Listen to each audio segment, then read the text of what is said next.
بسم الله الرحمن الرحيم. يا أيها المزمل قم الليل إلا قليلا نصفه أو انقص منه قليلا أو زد عليه ورتل القرآن ترتيلا إن سنلقي عليك قولا ثقيلا إن ناشئة الليل هي أشد وطئا وأقوم قيلا إن لك في النهار سبحا طويلا واذكر اسم ربك وتبتل إليه تبتيلا رب المشرق والمغرب لا إله إلا هو فاتخذه وكيلا واصبر على ما يقولون واهجرهم حجرا جميلا وذرني والمكذبين أولي النعمة ومهلهم قليلا إن لدينا أنكالا وجحيما وطعاما ذا غصة وعذابا أليما يوم ترجف الأرض والجبال وكانت الجبال كثيبا مهيلا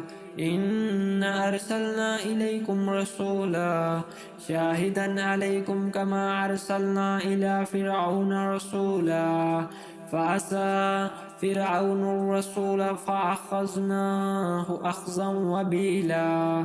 فكيف تتقون إن كفرتم يوما يجعل الولدان شيبا السماء منفطر به كان وعده مفعولا إن هذه تذكرة فمن شاء اتخذ إلى ربه سبيلا إن ربك يعلم أنك تقوم أدنى من ثلثي الليل ونصفه وثلثه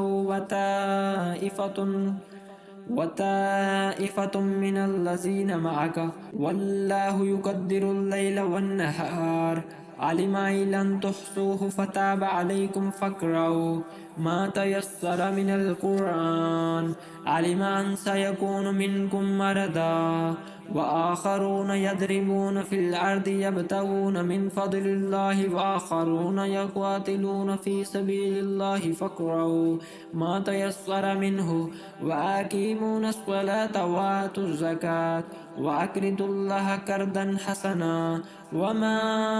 تقدموا لأنفسكم من خير تجدوه عند الله هو خير وأعظم أجرا واستغفروا الله